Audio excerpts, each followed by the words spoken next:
Setting ఉందండి. అంటే మీ సినిమాలన్నీ చాలా డిఫరెంట్ సార్, దేనికి అవే స్పెషల్ కంపేర్ టు అవి దీంతో కంపేర్ చేయగలరంటారా? ఎవ్రీ ఫిల్మ్ ఈజ్ ఇది నేను సినిమాలో సంతకం పెడతానండి. బేసికల్గా ఏ సినిమా తీసినా ఈ సినిమాలో ఒక మనిషి కింద పడినా సరే తను ఒక మనిషి కింద పడితే డిప్రెస్ అయిపోయి ఏది పడితే చేయడానికి ఆస్కారం ఉందండి. ఇందులో శీలావతి క్యారెక్టర్ కూడా ఇంటర్వెల్ తర్వాత తను ఏదైనా చేసేయచ్చు అన్నమాట. అలాగే బిహేవ్ చేసిద్ది. బట్ తను సముదాయించుకొని తమాయించుకొని ఎలాగా లెగవాలి, తన బతుకును అలా వృధా చేసుకోకుండా ఎలా ఉండాలి అనేది దాన్ని యాక్షన్ ఫార్మాట్లో యాక్షన్ ఓరియంటెడ్లో చూపించడం జరిగిందండి. It's a complete cinematic experience, very dramatic అండి. So I'm happy about the way audience are liking it. Okay, so మీ బ్రదర్ ఉన్నారు కదా సినిమాలో, ఇద్దరు నిజంగా బ్రదర్స్ లానే ఉన్నారు తెలుసా, కొంచెం కూడా అసలు ఎట్లా సెలెక్ట్ చేశారు సార్? అంటే బిహేవియరల్ గా అండి, చూడటానికి ఇద్దరు డిఫరెంట్ ఉంటారు, but the way their bonding and everything చాలా బిహేవియరల్ ప్యాటర్న్స్ అనేవి చాలా ఉన్నాయి. అందుకనే అండి ఇప్పుడు ఇతనికి కూడా ఒక పర్పస్ ఉంది. స్వీటీ గారు ఎలాగైతే తన రివెంజ్ మోడ్ లో ఉంటారు, తనకు ఒక రివెంజ్ మోడ్ ఉంటుంది. ఇవన్నీ కూడా కథలో కుదిరింది, ఆ సిచ్యువేషన్స్ అలా ఉన్నాయి. వాళ్ళిద్దరికి ఆ క్యారెక్టర్స్కి ఇస్తే they are great actors and they proved what they can do అండి. ఓకే, అంటే మీ బ్రదర్ క్యారెక్టర్ గురించి, ఆయనతో ట్రావెల్ గురించి ఏం చెప్తారు? రవీంద్ర విజయ్ అండి చేసింది. రవీంద్ర విజయ్తో ఇంతకుముందు కీడాకోలలో చేశాను, తర్వాత మైసూర్లో చేశాను. Even otherwise the casting has been so apt అండి. అంటే కృషి గారు సెలెక్ట్ చేసుకున్న యాక్టర్స్ని సెలెక్ట్ చేసుకునే విధానము it has been spot on. And Ravindra Vijay is a phenomenal actor. తెలుగులో, తమిళ్లో, కన్నడలో చేస్తారు. ఆయన అంటే మేమిద్దరం we are because we also did couple of films. ఇంతకుముందు సినిమాలు చేసాం కాబట్టి మాట్లాడుకొని ఎలా చేయాలి అంటే is always in the mood. వచ్చి మేమిద్దరం ఒకటే దగ్గర ఉండి కూర్చొని మాట్లాడుకొని ఇలా యూనో బ్రదర్స్ అంటే ఎలా ఉండాలి, ఎలా తీసుకెళ్ళాలని. Is very supportive. మంచి and is a phenomenal actor. I personally like him as an actor when he is performing on screen. But the choice of selection, వీళ్ళిద్దరు బ్రదర్స్గా బాగుంటారు అని ఆ choice of selection that credit has to go to Krish గారు. But is a real life, నాకు real లైఫ్లో కూడా మంచి friend. Otherwise a great performer who I look up to. Ravindra Vijay కావచ్చు, సత్య కావచ్చు, couple of people who I really look up to. So Ravindra Vijay is one of them and he did really well. ఆ interval sequence అయితే నాకు పర్సనల్గా I really loved it.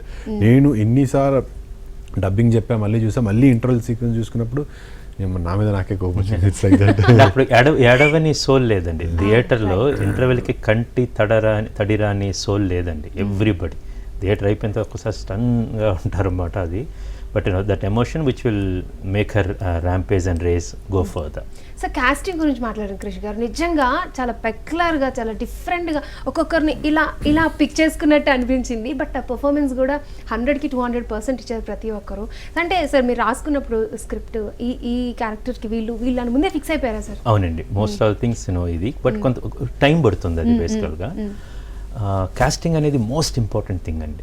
ఒకసారి నేను గౌతమిపుత్ర శాతకర్ణి చేస్తున్నప్పుడు బాలకృష్ణ గారు చెప్పారండి, గౌతమ్ ఎవరు, ఫస్ట్ క్వశ్చన్ కదంతా ఓకే, గౌతమ్ ఎవరు చెప్పు అని. Then I gave options and నేను చెప్పి ఇలా హేమమాలిని గారు అనుకుంటున్నా అంటే పర్ఫెక్ట్. బేసికలీ తను ఉంటేనే ఆ గౌతమిగా ఉంటుంది. ఆయన శాతకర్ణి, గౌతమిపుత్ర శాతకర్ణి, అంత ఇంపార్టెంట్ కాస్టింగ్ అనేది రియల్. కొన్నిసార్లు అట్ ద సేమ్ టైం వేదంలో రాములు క్యారెక్టర్కి నాగయ్య గారు అన్నమాట. ఇక్కడ హేమమాలిని గారు one of the legendary actress. ఇక్కడ వచ్చేసరికి చాలా కొత్త ఆయన, అంటే కెమెరాని ఎప్పుడు ఫేస్ చేయని వ్యక్తి సమాజంలోని, రెగ్యులర్ అది కామన్ మ్యాన్. యా, సో అదే విధంగా అండి ఈ సినిమాకి వచ్చేసరికి నేను చాలా దృష్టి పెడతానండి. అంటే ఆ క్యారెక్టర్ దొరికిన దాకా వదలను. కొన్నిసార్లు అయితే ఒక క్యారెక్టర్ దొరకదు, చాలా రోజులు ఆగుతాం అన్నమాట.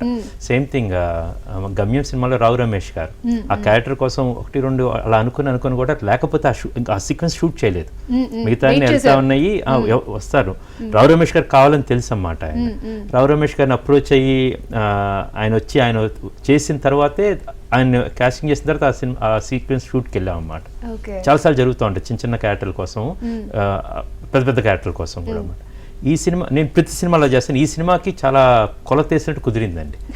చైతన్య రావు గారు కావచ్చు, కుందుల నాయుడికి, కాష్టాల నాయుడికి రవీంద్ర విజయ్ గారు. నేను మంగళవారం సినిమా చూశాను, ఎంత అద్భుతంగా చేశారనుకున్నాను.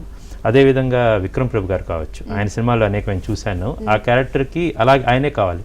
ఆ క్యారెక్టర్ ఉన్న ఒక పెయిన్, ఒక ఘాటి ప్రైడ్, చిన్న ప్యాక్ లీడర్ లాగా ఆయన పర్ఫెక్ట్గా సెట్ అవుతారండి. సేమ్ థింగ్ విశ్వదీప్ క్యాటరీ జగత్ బాబు గారు ఆర్ జాన్ విజయ్ గారు ఇలాగా కరెక్ట్గా వాళ్ళే కావాలి, వాళ్ళని అప్రోచ్ అవ్వటం జరిగిందండి. సేమ్ టైం ఇంకా మనసులో శ్రీలావతి అనగానే స్వీటీ అండి. ఆ సూపర్ స్టార్డమ్ కావచ్చు, అన్ని ఇప్పుడు 100 కేజీల బస్తా ఎత్తేయాలన్నా 100 మందిని ఎత్తి కుదయాలన్నా ఆమె అండి యాక్చువల్గా. సో నా కుదిరిందండి, చాలా బాగా కుదిరింది.